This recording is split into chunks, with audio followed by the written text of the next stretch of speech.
Hey, welcome everybody to another edition of Toy Haul. This one is a special one because it's March 3rd weekend and I got my hands on the Nintendo Switch. So I will be opening this up so that you can check out what it is. Here is the awesome box right over here. You know, it was cool, crazy story. I just gotta tell you this story really quick. On the day of the pre-order, I set up to be in San Carlos, which is my nearest Best Buy. And I said, oh wait, hold up, I gotta get the Zelda game because, you know, you gotta get it, it's the killer app. So I put it in my cart, and lo and behold, the Switch is no longer available at the San Carlos store. And I was like, what? No! And the nearest one was in either A, San Rafael, B, Brentwood, or C, Antioch. So I had to choose the San Rafael one. I told my cousin Mark, because he loves soul food up there. You gotta go to soul food if you've never been up there. We went over there at midnight. We ate there at 10 p.m. in anticipation of getting it on midnight on Thursday, March 2nd.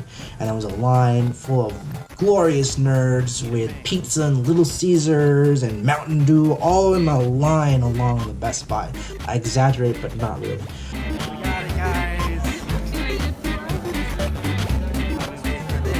I got the Switch. It's great. I played it in the car. Thank you, Mark, for driving me back home so I could play with it at midnight going home. And this is the box. It is cool. It is tight. I opted for the blue and the red neon controllers because you gotta have color in your life, right? This one, the box is cool, but you know what it needs? It needs to have all the games on the back like they used to have them, you know what I mean? Where it's like Mario 64, Star Fox, Diddy Kong, where you need to have like all those squares that show you all the awesome stuff. But unfortunately, there's only like 9 or 12 games available for it right now. So first, let's take a look at the hardware unit itself, and then I'll give you my two cents on it.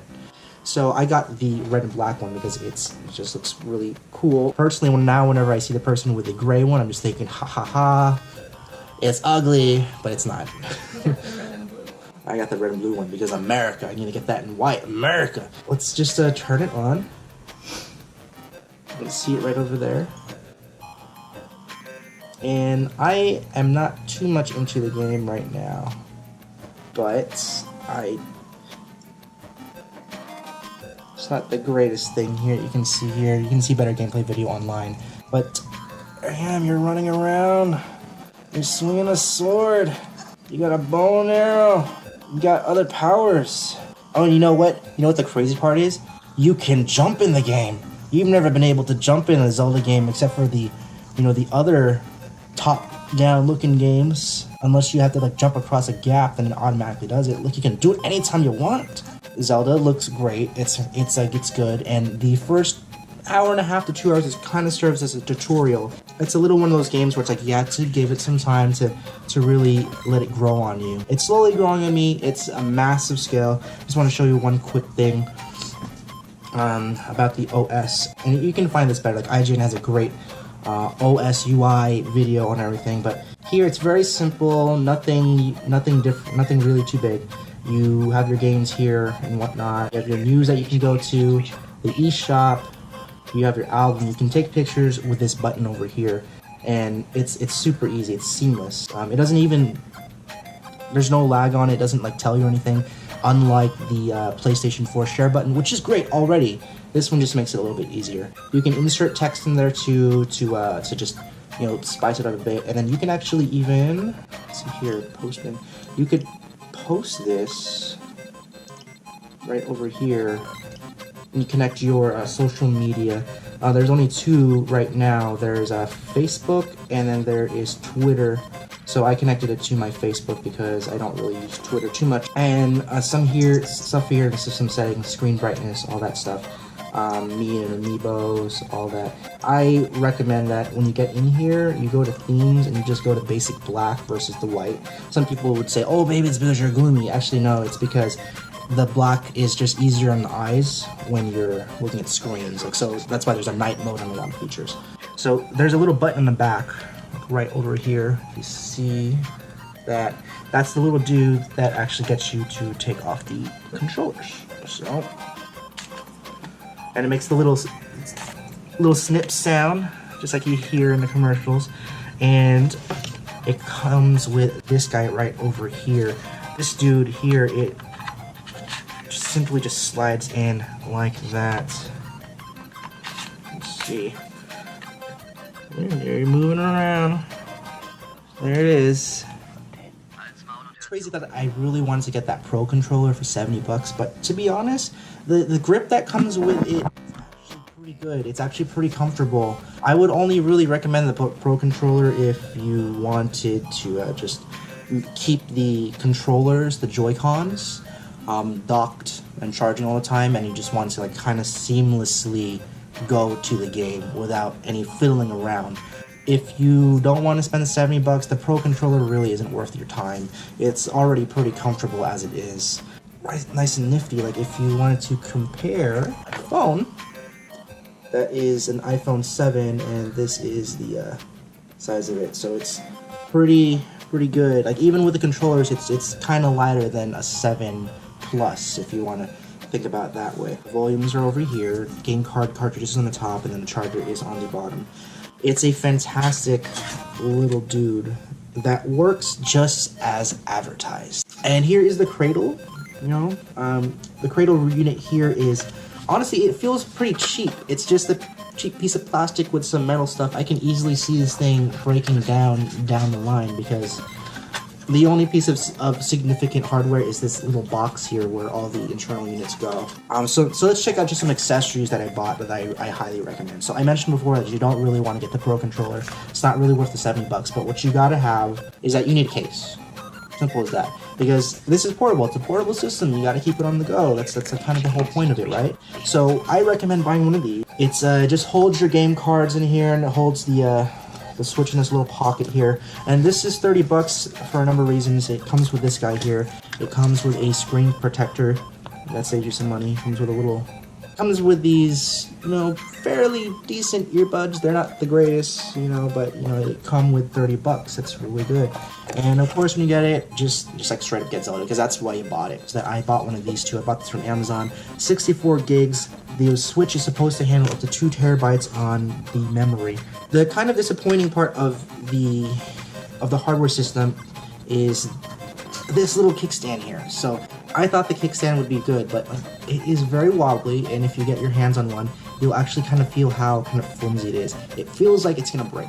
That is the only angle of when you can use it for. So to give you an idea, if I'm using it like this, right here, you know, playing around with it, it's not the greatest angle to be playing it at. The optimal angle for me would be like if it was here, but there's no way for you to change that angle. So I actually recommend buying one of these cradles here. I got this for about 15 bucks. So 3 little slots here, 1, 2, and 3. That is one angle right there. There's that angle over there, which is a little flatter. And then there is the angle right over here if you want it a little closer to what the original kickstand is. Now, the nice part about this, and a lot of people have talked about this issue, is that on the bottom, when you have it in kickstand mode via this little flimsy dude here, you can't charge it on the bottom. But this guy here resolves that issue, because on the stand itself, there's a little slot for you to plug that USB-C cord into. So I definitely recommend the starter pack, this guy right over here, and the cradle. Let's give it some criticism, right? Because we all know that this day and age, everyone has something to say about everything. This was cool for a number of reasons. Now, I wanted to get this thing on day one, and I'm not normally an early adopter. I don't like getting stuff on its first rendition, but its main selling point for me was this. It was a console/mobile game unit, right? So I love the Wii U, because the gamepad lets you play on the pad, but on the TV, so if someone wants to watch TV, you can play it on the gamepad, so that's great for a lot of games. And the second part of it is that on the PlayStation 4, I love remote play. I bought a Vita simply because it had remote play, and it doesn't really work too well because you need to have really good internet connections wherever you go. Unfortunately, PlayStation decided, hey, you know, let's make a remote play on a Mac or a PC, whichever you want, and that works really well. Even when I'm at home and my girlfriend wants to watch TV, I can actually play Battlefield 1 on my laptop, It's a little weird sometimes, but it works pretty well for the most part. I mean, just the idea of streaming something like that, playing online like that, it's baffling to the mind. So the question then comes up, how can we better the experience? How can we have a great resolution screen with no lag? That's the Switch. That is what sold me on it, because I love remote play. But there's a big but. It doesn't have any online capability. I don't mean like playing against your friends in Battlefield or Call of Duty. I mean going on the internet, like going on a web browser and searching 9gag and Reddit. I love those two things. I love to look it on my phone and on my iPad, and that would be a great thing to have. Facebook, a Facebook app on there would be fantastic. And Comixology. I love Comixology. I love comic books. I love digital. I love print. Comixology with its damn $5.99 deals. It would be fantastic on this. And then finally, it's a no-brainer. Why isn't Netflix or Hulu or Amazon Video on this thing from day one? Hope that they can make an OS to do just that, to add that online connectivity. I guess it would be hardware. It's a little bit more nitpicky. So when you're playing this on the go and you put it on the kickstand, you know, so you can play the game, you can't change the volume on the controller. You can't change the volume, at least as far as I know. You can't change the volume. You actually have to go to the unit right over here and press the buttons, and it's like thinking, oh man, first world problems. Yeah, that's right. When you're playing a game in cradle mode and you're seeing over here, it would be nice to just be like boop, boop, boop, boop for the volume. That would just be like a nice little touch. My idea about the Switch and everything, I like it as it's advertised. I think it's fantastic, but it needs a little bit of OS overhaul on it to make it the ultimate kind of nerd experience, multimedia experience, because really this guy here has that potential. If you want to Switch, I would wait unless you really want to play the Zelda game. That's number one. The number two part of it is if you want to play the Zelda game, try to find a friend who has a Wii U, because you can buy that instead, and you'll get the same experience except for on the go. So that's it for the review for the Nintendo Switch. Let me know what you guys think. Did you like the Switch? Did you like the controller, the game, whatever? You have any ideas on how to make it better? Let me know. Take some pictures. Send me some pictures of your awesome Nintendo setup. And yeah, you guys have a great day.